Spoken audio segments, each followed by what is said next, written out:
Bonjour les amis, bienvenue dans Israël plus proche de vous. Nous nous trouvons juste à côté de la reproduction grandeur nature du tabernacle, comme vous pouvez le voir derrière moi. Mais est-ce qu'on sait vraiment ce que cela représente ?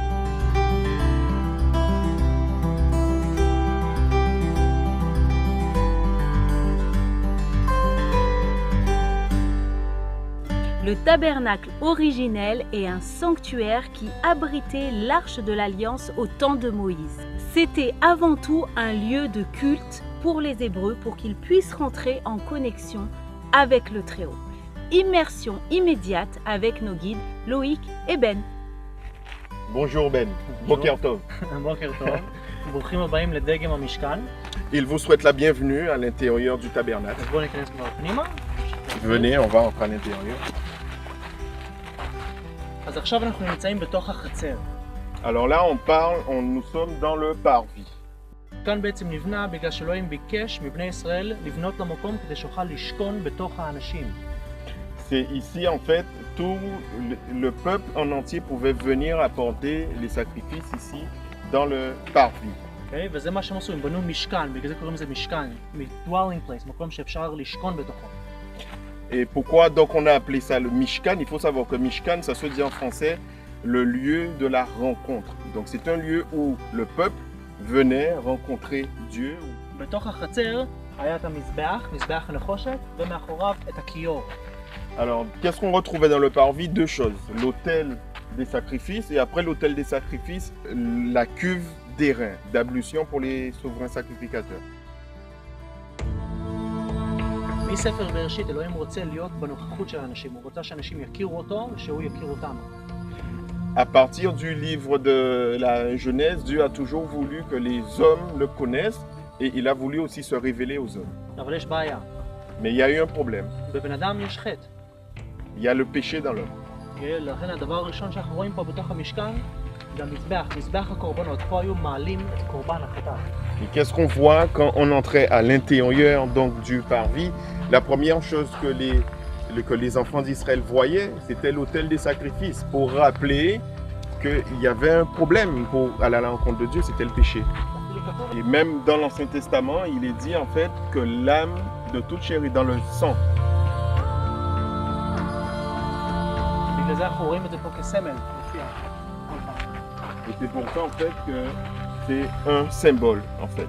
את הדם של הקורבן חטאת, לדוגמה, היו שמים ממש פה על הפינות של המזבח, קרנות המזבח. L'autel avait 4 coins et aux 4 coins on devait mettre le sang de la victime qui était sacrifiée pour rappeler aussi donc le péché.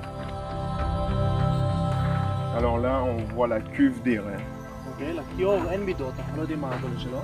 Alors l'un des seuls ustensiles en fait dans le tabernacle où Dieu n'avait pas donné de mesure, de dimension, c'était la cuve d'airain. בכיור היו משתמשים כדי לשטוף את הידיים ואת הרגליים לפני הכניסה לקודש ולפני הקרבת קורבנות, לפני עבודת הקודש.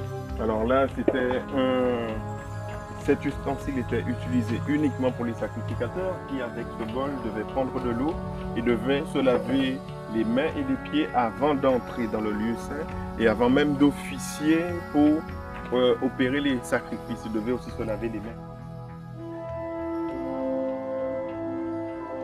À partir de là, seulement les sacrificateurs pouvaient se rendre à l'intérieur du lieu saint. Alors là, maintenant, on se tient à l'entrée du lieu saint. Donc on reprend parvis. Dans le parvis, le peuple pouvait s'y rendre, d'accord?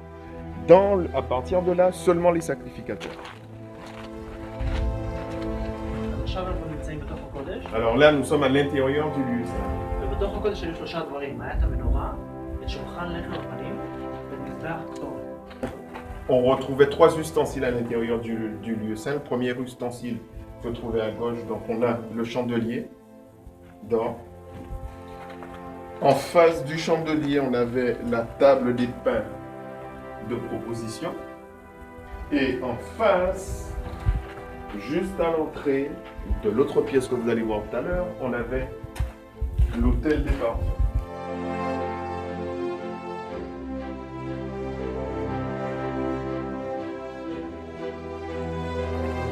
פה יש לנו את הלבוש של הכהן. Alors là, on voit les habits, comment les sacrificateurs ils étaient habillés. ואת הלבוש של הכהן הגדול. Et là, on voit comment le souverain sacrificateur, ou si vous préférez le grand prêtre, comment il était habillé. לבש את אותם בגדים, אבל בנוסף הוא גם לבש עוד 4 דברים. Alors, lui, le souverain sacrificateur, il avait au fond donc, les mêmes vêtements et il avait 4 autres vêtements par-dessus. היה לו ציץ זהב על המצח שהיה כתוב קודש לאדוני. Il avait donc la tiare, une tiare en or qui était marquée Kodesh le Adonai, sainteté à l'éternel.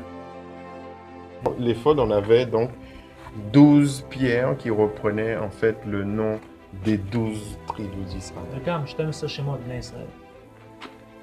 על כל אבן בנפרד היה שם אחד, ועל פה רק 2 אבנים עם 6 ו-6. Chaque pierre avait un nom, le nom d'une tribu, alors qu'ici, on avait 6 noms d'un côté, 6 noms de l'autre. הוא בעצם היה לובש את זה כי הוא היה מייצג את עם ישראל, בגלל זה הוא היה לובש את זה, הוא בא לייצג את עם ישראל, להביא אותם לפני אדוני. Il devait, c'est lui en fait, ce symbole ça veut dire qu'il avait lui et aussi la responsabilité de représenter le peuple d'Israël auprès de Dieu. Okay.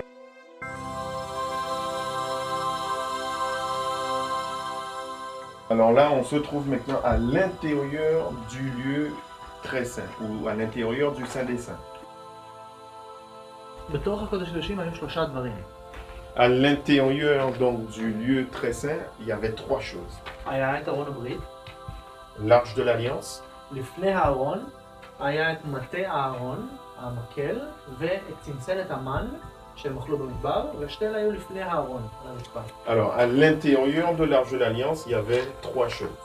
On avait le bâton d'Aaron qui avait fleuri et un bol où il y avait de la manne. ובפנים, כמו שרואים, כמובן היה את לוחות הברית, הלוחות השניים שמשה חצה.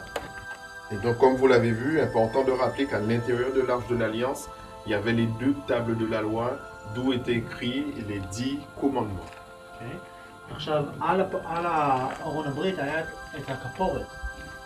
Alors, maintenant, sur l'arche de l'Alliance, il y avait ce qu'on appelait le propitiatoire. על הכפורת היו 2 הכתובים, כמו שאנחנו מכירים. Et sur le propitiatoire étaient représentés 2 anges, 2 chérubins. ואלוהים אומר למשה לבנות את זה, הוא בעצם אומר לו, ונועדתי לך מבין הקרובים לבין הכפורת. זאת אומרת, אני אבוא ואני אדבר איתך בין הקרובים ובין הכפורת. Dieu, il avait dit à Moïse, quand tu viendras dans le tabernacle, c'est entre les 2 chérubins que je me révélerai à toi. Alors, on voudrait remercier notre guide Ben qui nous a fait un très bel exposé sur le tabernacle.